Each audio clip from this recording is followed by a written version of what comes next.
नमस्कार प्रिय विद्यार्थियों। मैं कहानी क्या निराश हुआ जाए का अगला भाग लेकर आपके सामने उपस्थित हूँ। आशा करती हूँ कि आप सब कहानी से जुड़ पा रहे होंगे और इस बिंदु पर भी विचार कर पा रहे होंगे कि क्या निराश हुआ जाए। यदि चारों तरफ निराशाजनक घटनाएं सुनाई देती हैं तो क्या हम बैठकर निराश हों या कुछ और भी हमारे पास उपाय हैं। अभी तक तो हमने ये जाना था कि लेखक सोचता है, विचार करता है कि चारों तरफ अंधकार मचा है, चारों तरफ लूट-पाट का सोच और भ्रष्टाचारी। और ये देखने में भी आया है कि जीवन चलाने के लिए भी लोगों को, छोटी-छोटी चीज़ों की ज़रूरत के लिए भी लोगों को विभिन्न प्रकार के लूट-पाट करने पड़ रहे हैं। तो फिर कहता है कि क्या बीमारी के लिए दवा की हम को अनदेखा कर दें? पेट भरने के लिए, भूख मिटाने के लिए रोटी की अनदेखा कर दें? नहीं, जीवन तो चलाना पड़ेगा, पेट तो भरना पड़ेगा। तो क्या उसके लिए लूट-पाट ज़रूरी है? लेकिन अगर जीवन को खुशमय बनाना है, खुशहाली भरपूर बनाना है, तो क्या किया जाए उसके लिए, किस तरह से चला जाए?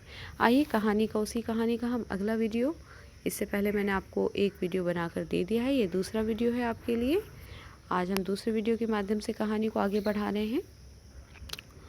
हुआ यह कि इस देश के कोटि-कोटि दरिद्र जनों की हीन अवस्था को दूर करने के लिए ऐसे अनेक कायदे कानून बनाए गए हैं जो कृषि, उद्योग, वाणिज्य, शिक्षा और स्वास्थ्य की स्थिति को अधिक उन्नत और सुचारू बनाने के लक्ष्य से प्रेरित हैं। परंतु जिन लोगों को इन कार्य में लगना है, उनका मन सब समय पवित्र नहीं होता। कभी तो सच में बहुत अच्छा काम करते हैं, लेकिन कभी-कभी शायद अनजाने जाने में लापरवाही हो जाती है या अपवित्र हो जाता है उनका भी मन। प्राय वे ही लक्ष्य को भूल जाते हैं और अपनी ही सुख सुविधा की ओर ज़्यादा ध्यान देने लगते हैं। भारतवर्ष सदा कानून को धर्म के ऊपर से देखता रहा है। जो कानून है वो किसी रिलीजन को इम्पोर्टेंस नहीं देता, किसी धर्म को इम्पोर्टेंस नहीं देता। भारत में कानून सदा से किसी भी धर्म से वो सर्वोपरि है, तभी देश सुचारू रूप से चल पाएगा। आज एकाएक कानून और धर्म में अंतर कर दिया गया है। धर्म को धोखा नहीं दिया जा सकता। क्षमा कीजिएगा विद्यार्थियों, यहाँ पे उस धर्म की बात नहीं हो रही है जो हमारा रिलीजन है। यहाँ पे बात हो रही है उस धर्म की जो हमारा कर्तव्य है, जिसे हम कर्तव्य मानते हैं कि ये हमारा धर्म है सदा सत्य बोलना, ये हमारा धर्म है माता पिता का आदर और सम्मान करना, बड़े गुरुजन का सम्मान करना, ये सब धर्म के अंतर्गत भी काउंट होते हैं। तो यहाँ पे उन कर्तव्यों, उन धर्मों की बात हो रही है। तो दोबारा से इसको पढ़ते हैं। भारतवर्ष सदा कानून को धर्म के रूप में देखता आ रहा है। जो कानून है वो एक तरह का उनका कर्तव्य है, धर्म है। आज एकाएक कानून और धर्म में अंतर कर दिया गया है। धर्म को धोखा नहीं दिया जा सकता, कानून को दिया जा सकता है। यही कारण है कि जो लोग धर्म भीरू हैं वे कानून की त्रुटियों से लाभ उठाने में संकोच नहीं करते। इस बात के पर्याप्त प्रमाण खोजे जा सकते हैं कि समाज के ऊपरी वर्ग में चाहे जो भी होता रहा हो, भीतर भीतर भारतवर्ष अब भी अनुभव कर रहा है कि धर्म कानून से बड़ी चीज़ है। अब भी सेवा, ईमानदारी, सच्चाई और आध्यात्मिकता के मूल्य बने हुए हैं। वे दब अवश्य गए हैं लेकिन नष्ट नहीं हुए हैं। आज भी वो मनुष्य से प्रेम करता है, महिलाओं का सम्मान करता है, झूठ और चोरी को गलत समझता है, दूसरों को पीड़ा पहुंचाने को पाप समझता है। हर आदमी अपने व्यक्तिगत जीवन में इस बात का अनुभव करता है। समाचार पत्रों में जो भ्रष्टाचार के प्रति इतना आक्रोश है वो यही साबित करता है कि हम ऐसी चीज़ों को गलत समझते हैं और समाज में उन तत्वों की प्रतिष्ठा कम करना चाहते हैं जो गलत तरीके से धन या मान संग्रह करते हैं। दोषों का पर्दाफाश करना बुरी बात नहीं है। बुराई यह मालूम होती है कि किसी के आचरण के गलत पक्ष को उद्घाटित करके उसमें रस लिया जाता है और दोषोद्घाटन को एकमात्र कर्तव्य मान लिया जाता है।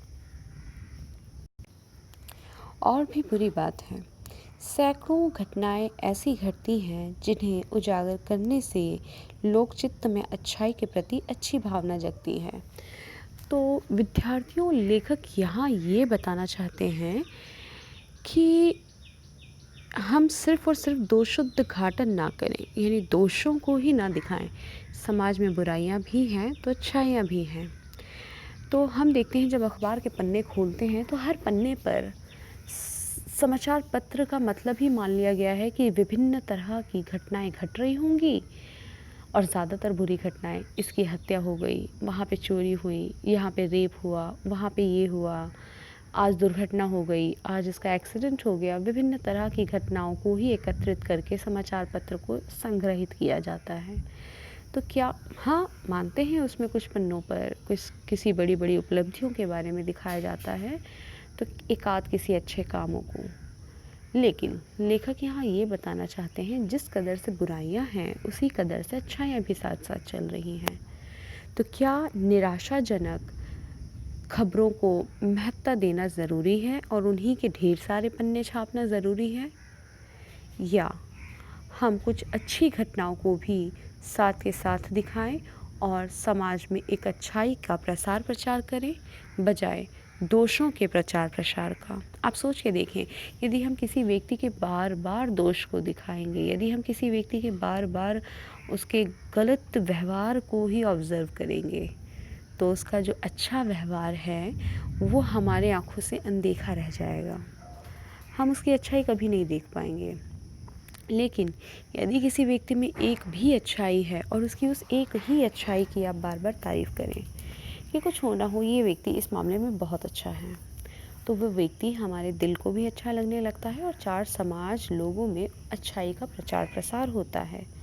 बजाय निराशा फैलाने की, बजाय किसी के लिए दुष्प्रचार करने का, ये भी अच्छा तरीका है कि आप उसकी किसी भी, ना सिर्फ उस व्यक्ति की, अपने भाई बहनों की अच्छाइयों को देखें, अपने माता पिता की अच्छाइयों को देखें, अपने आसपास के सभी लोगों की कुछ कुछ अच्छाइयों को देखें। और नहीं दिखती यदि आपको अच्छाई, तो आप उनमें से कुछ अच्छा करें, आप उनके साथ अच्छा करके देखें और अपनी अच्छाइयों को ध्यान में रखें।